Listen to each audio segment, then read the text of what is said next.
What's up, everybody? This is me, Vincent Tseng, the Wandering Warrior. And today we're going to dive into Wǔ Bù Quán, 5-step fist.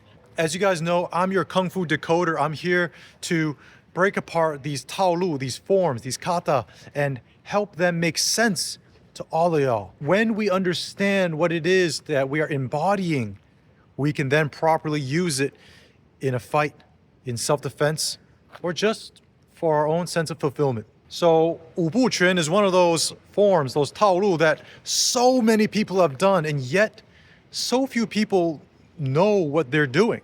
I've seen a lot of different sort of applications or the usage online, and a lot of it's kind of pathetic, to be honest, especially coming from somebody who spars, who has fought, and who continues to fight in the form of wrestling. So in my opinion, we can do a lot better. And guys, before we get into it, please like, share, subscribe, and support me on Patreon if you can. You guys are part of my journey, and if you guys support me, I can go about this stuff a whole lot better. Now, on to Wǔ Bù Quán. Guys, get up and follow along. This form is really simple. 弓步冲拳，弹腿冲拳，马步架打，歇步盖冲拳，提膝穿掌，呼步穿掌，虚步挑重。Okay, 五步拳 one more time. 弓步，马步，歇步，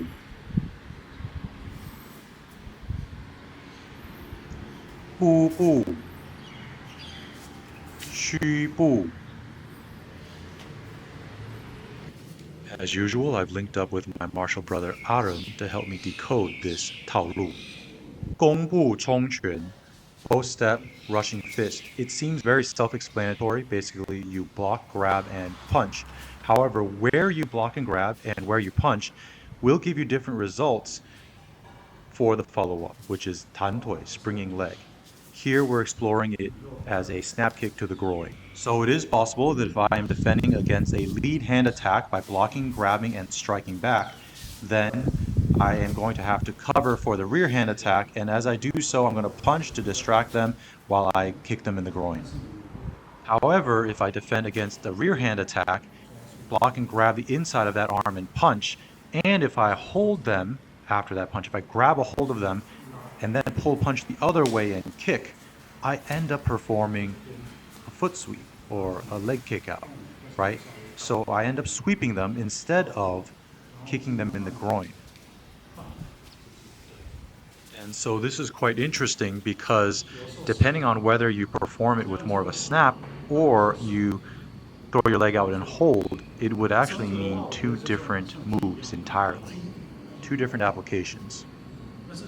I've seen people do it either way, so I'm not sure if there's a right or wrong here. Most people see this as a kick, but I think the foot sweep is quite viable as well. The next move is 马步架打, so horse step, lifting, strike. So perhaps as somebody tries to counterattack, I lift to protect myself and strike the ribs or the stomach. You can see how some of these scenarios might play out depending on how we apply it.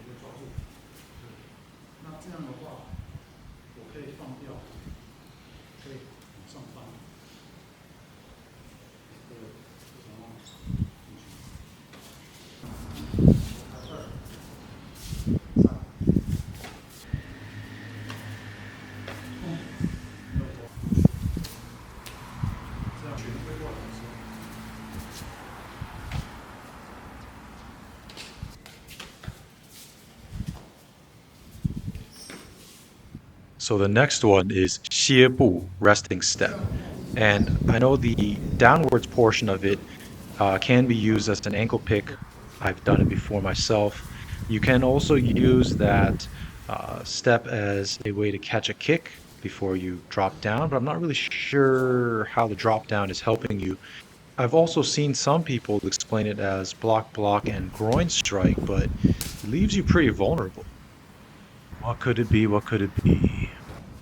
So we decided to go back to the previous movement, and Aren suggested that it could be qin na. So he asked me to try it out. And after playing with the hand movement and the footwork combined, I think he's absolutely right. It's actually, I believe, a qin na combination. Check this out. So as I pull and I cover and press with the hand, I step behind with the feet, and that drags him down, especially if he's already stunned from the previous strike. Quite effective. Now, what happens if he can resist the elbow lock and he does not get dragged down? Well, that's where that pull punch, rushing fist movement comes in. Remember, I have grabbed onto him, so I can just sink down and pull punch.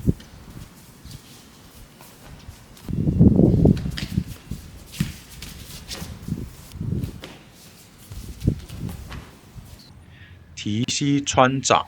So lift the knee and thread the palm. Now, we've already gone over a variation of this in Gōng Quan. We found that it makes the most sense as a technique to fight against a clinch. If somebody's clinching your neck / back of the head or grabbing your lapel or your collar, then this helps break their positioning and negate their strength. Now, what is the leg doing? In this form, the raising of the rear leg is different than what we did in Gōng Quan. In Gōng Quan, we hooked behind our leg. In this case, I don't think we're bracing against them because instead of lifting the front leg as I would if I was prying myself out, I'm lifting the rear leg. Makes it seem like a knee strike. This move also shows up in Tan Tui. However, the footwork is different. There's a lunge or Gōng Bu, and so the application of this handwork plays out differently in that form compared to here in Wǔ Bù Quán, 5-step fist.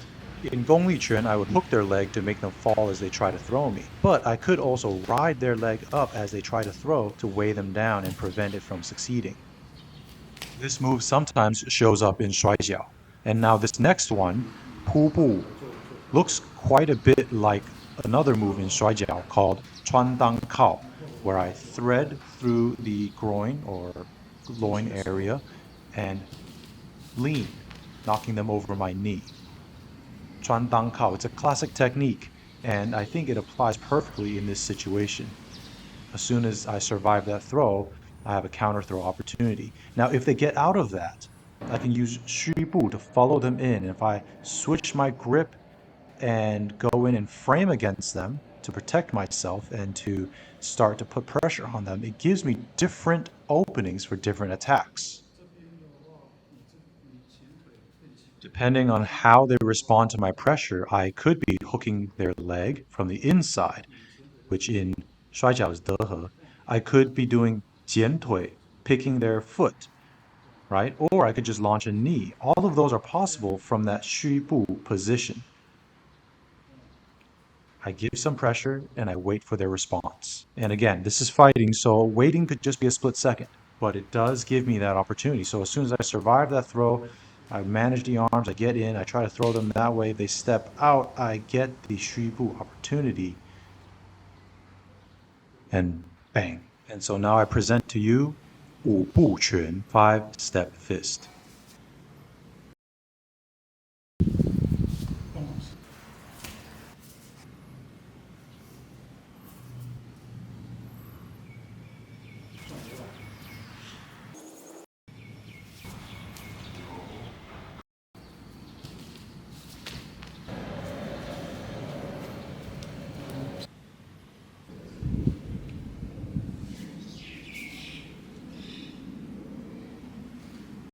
So, what do you think? What do you guys think of my interpretation of Wǔ Bù Quán? Did you like it? Did you dislike it? Do you think I missed anything? Did I get it all? What was your favorite part? For me, figuring out that qin na sequence was like, that felt good. I really liked it. Start with that elbow lock, and if they don't go down, switch it up into a shoulder lock. Bang. Oh, awesome use of the handwork and the stance work.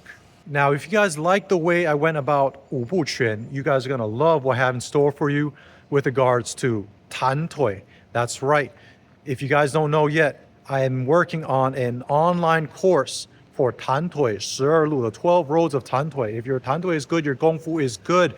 I want to help you guys unravel your Northern Gōng Fu into a fight effective modality. I don't care if this is self-defense for fighting or just your own personal fulfillment. If you're interested in that, link is down below. Join the wait list. Let me know you are interested.